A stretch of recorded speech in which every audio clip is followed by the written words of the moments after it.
Welcome back to the Week 12 edition of my weekly NFL Pick'em. And happy Thanksgiving, everybody. I want to let you guys know how thankful I am to have you keeping up with me throughout this wild season we've had. And I want to take a second just to remind everybody to relax this holiday season. The holidays can be stressful in a normal kind of year, so whatever you end up doing, remember to take a deep breath. Try to make the experience a positive one because this is going to be a very memorable year. I'm going to try to do my part by giving away a couple copies of Madden 21. All you got to do to enter is make sure you're subscribed, like this video, and in the comments let me know what you are thankful for this year and what console that you want this Madden code for. Keep in mind, these are codes for the PlayStation 4 and the Xbox One, but EA has made it so that you'll still be able to play the next gen version of Madden 21 with these codes on your account. Also, I just noticed that 80% of you guys are not subscribed to the channel, so this is a great week to join in. Finally hit that subscribe button, get yourself entered for a chance to win Madden 21. My plan was to have this video out on Tuesday for you guys with the holiday week and all, but this 2020-ish hit my life even harder than usual this week. I'll save the personal story for the end. Then right before I was ready to post this, the NFL had to reschedule the Ravens-Steelers game on Thanksgiving night, so I had to get back in the lab and adjust a few things. Thank you guys so much. Let's get into these Thanksgiving Day games. First up, we've got Texans versus Lions. This is exactly the strange kind of matchup that you get in a Thanksgiving Day game that gets the least amount of attention. On one side, I can't figure out this Texans squad. They're as good of a 3-win team as you'll ever see, and Deshaun Watson is going to be a lot of fun to watch as he torches this Lions secondary, but I do know what the Lions are. They're an average team at best with bad coaching, brutal injuries throughout the roster, and oh yeah, they just got shut out by the Panthers. Texans win this one 33-20.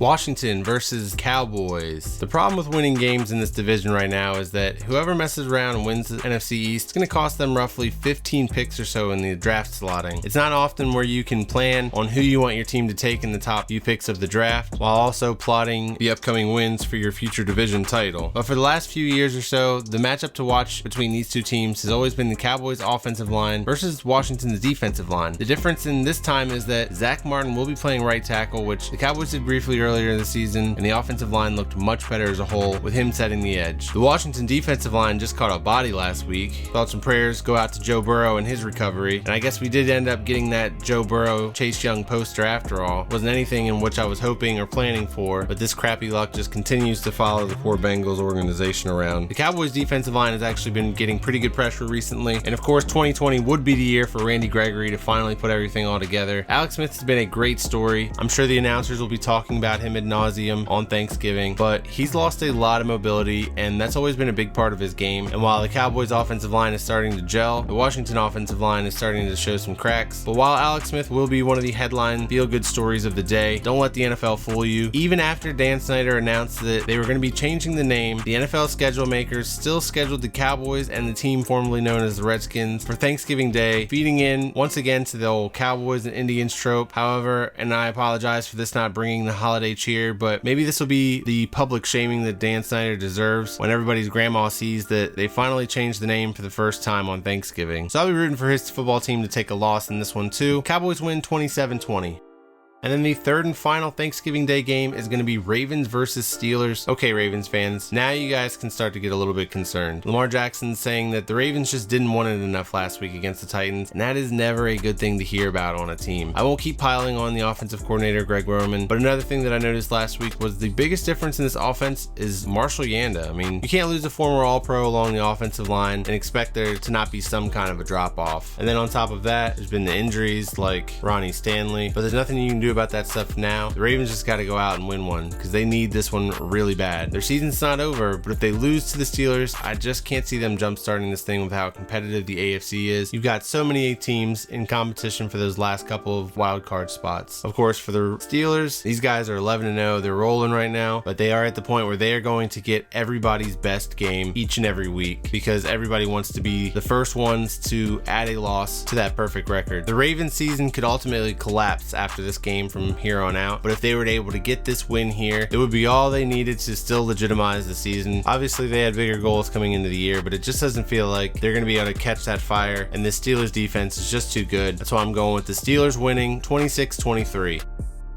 Let's shift past Thanksgiving, past Black Friday. Poor Saturday doesn't have a cool nickname, and then straight to Sunday. We've got Dolphins versus Jets. And the big headline coming into this one was the benching of Tua. Now, over the course of the last few weeks, I had kind of jumped on the Dolphins bandwagon as a unofficial fan, and when I first heard of the benching, I reacted like a fan and was a little bit frustrated with the decision. But after you think about it, and I mentioned something similar to this back when Brian Flores made the change, where by leaving confidence in Ryan Fitzpatrick, he serves as a relief pitcher for them right now. So in this game against the Broncos, Tua was getting beat up, and instead of banging your head against the wall, waiting for Tua to get hurt, you bring Ryan Fitzpatrick in, see if he can jumpstart the offense. If not, you don't have your franchise quarterback who has injury concerns getting hurt in a game that's pretty much already over. So once again, I think that Brian Flores is killing things down in Miami right now with the way that he's handling Tua. No longer do we need to continue to think that franchise quarterbacks are these sensitive figures that can't take a little bit of a benching or a, hey rookie, come sit back down, let's get an early start at looking at what we did wrong today and improving as you go forward. Especially when you've got the Jets up on your schedule, it's a perfect opportunity for the Dolphins to shake that one off and get things back on track. However, for the Jets, Frank Gore mentioned how 0-16 is not something that he wants to add to his resume, and he got me in the feels a little bit with that comment. I felt bad for him. I do hope that the Jets find a way to win one game. I don't think it's going to be this one, but I'll be looking for a game down the line here to help speak it into existence for the Jets to get that one victory while still maintaining the number 1 overall pick. But in this one, Dolphins win 34-17.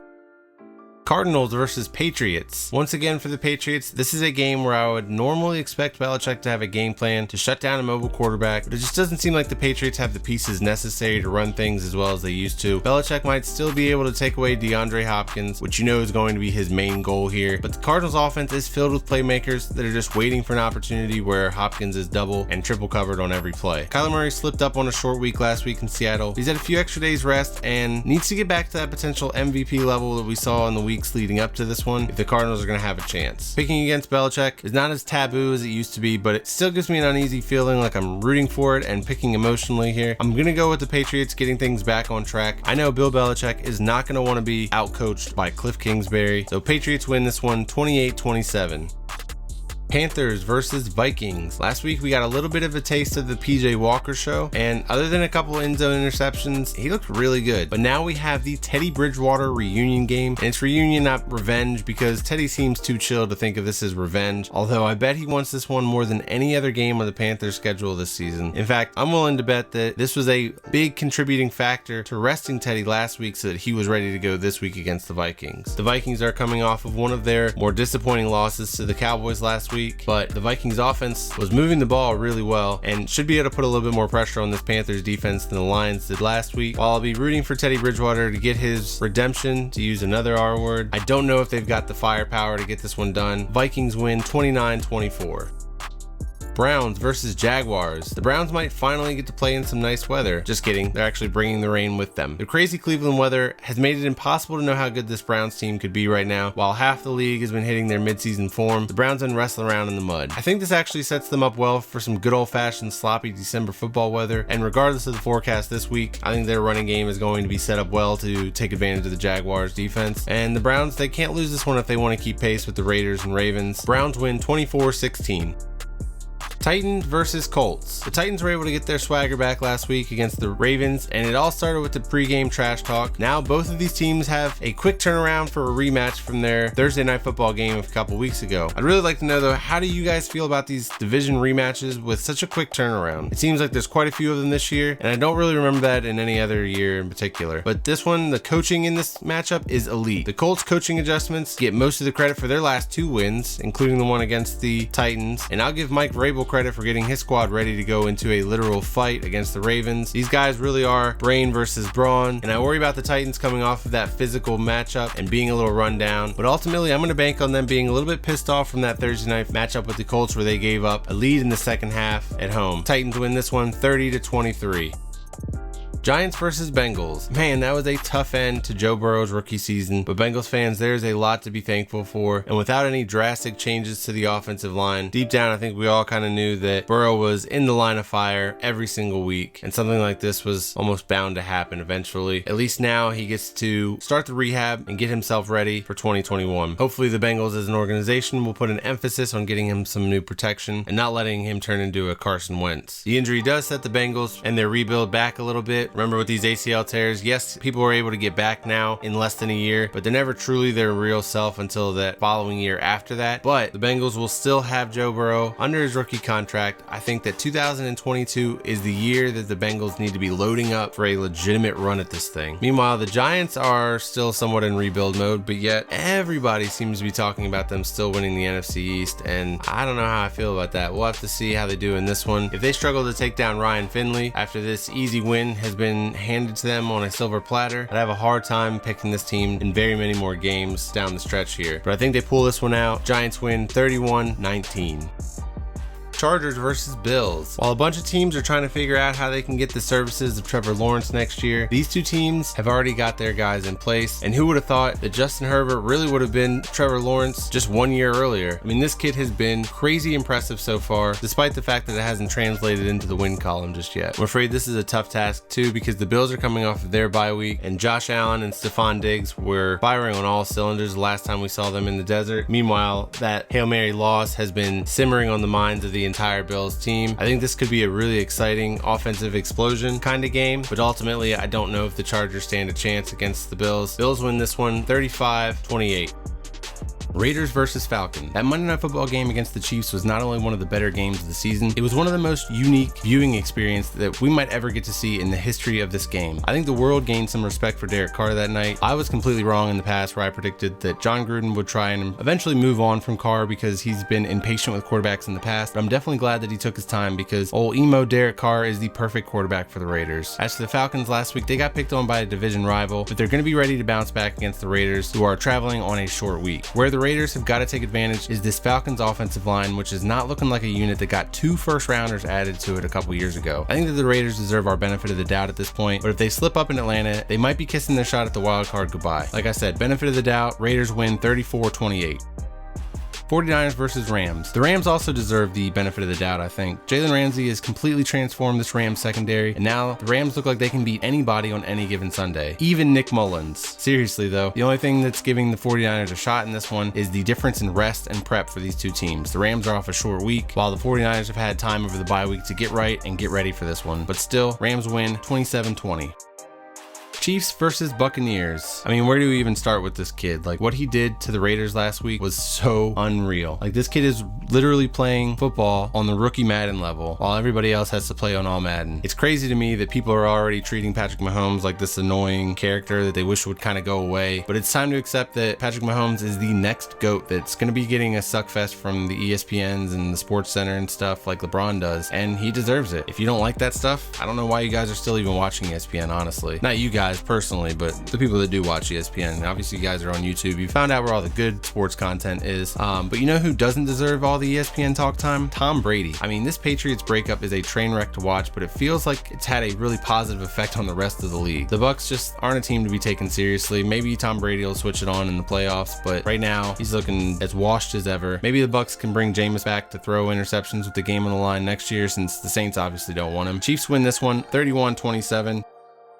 Saints versus Broncos. Sean Payton got the feature on the thumbnail for the way that he handled last week. The Taysom Hill start came out of nowhere. I rambled on about Winston for far too long in last week's video for that man to not even see the field. But Sean Payton retweeting old Roddy White immediately after the game was one of the more savage moments in the social media era of sports. But here's my take on the way that Sean Payton is using Taysom Hill. I don't think that this is a long-term play. Sean Payton's been hyping up Taysom Hill as the next Steve Young for quite a while. He wants to show that he can scheme up wins with a tight end at quarterback, quarterback basically, and you've got a really small window where this Taysom Hill experiment can be really effective, and that could be just the amount of time that Drew Brees needs to get healthy. Then there's no quarterback controversy if Jameis Winston came and started lighting things up for them. This week, look for Alvin Kamara to get a lot more involved. Last week was his first NFL game without a catch, so I think that's just another wrinkle to add to the game plan with Taysom Hill. These two should be a dynamic duo. I'd even be running a lot of option with them. Also, shout out to Sean Payton. I was able to crush somebody in fantasy last week after picking up Taysom Hill and starting him at tight end, but his eligibility has been changed now on ESPN, so that was a one-time opportunity. But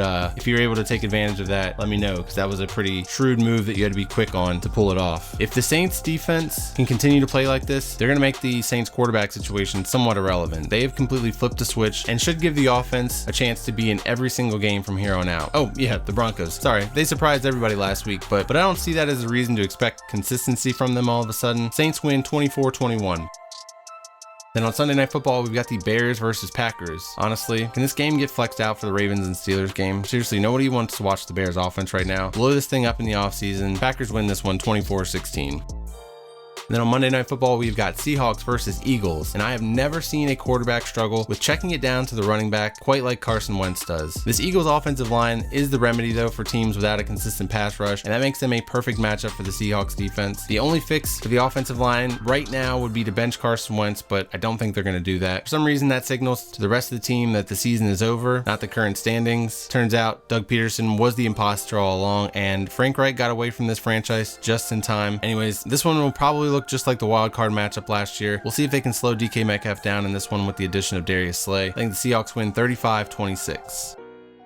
All right, let's recap the pick'em group, and then I'll tell you what I'll be doing this Thanksgiving break. I got 9 picks last week, and the overall leader with 11 was Amir 7, who missed on the Lions, Vikings, and Packers. And the overall leader of the group is none other than Niner Gang with 106. We got 2 guys right behind him at 105. Furpo, probably not pronouncing that correctly, and Quebec Steelers. Then Aqua Cannon and Supreme Chimp round out the top 5, but it's still anybody's game up here. Good luck this week, and don't forget to make your picks. As for me, I had to put my wife on the COVID-19 list this week. She is a teacher, and the aide that she works with semi-closely is one of those you gotta live your life types, and she had her son's wedding 2 Saturdays ago, and no one wore masks. Then after spending a week working with my wife, this lady received a positive diagnosis yesterday. So I've got my wife locked up in our room while we wait and see if she develops symptoms. She's gonna take a test on Friday, but even if that comes back negative, we still won't be in the clear for at least a few more days. We didn't have big plans, but we were gonna see the immediate fam, and now I really shouldn't even leave the house to go get my own turkey. So, you know, I'll be running the house here for the next few days, just me with these 3 crazy kids. Pray for me, hit that like button, y'all, subscribe, pick your head up, because my Thanksgiving's probably gonna be worse than yours. Appreciate you guys all watching, liking, commenting, subscribing, and I will see you all in the next video.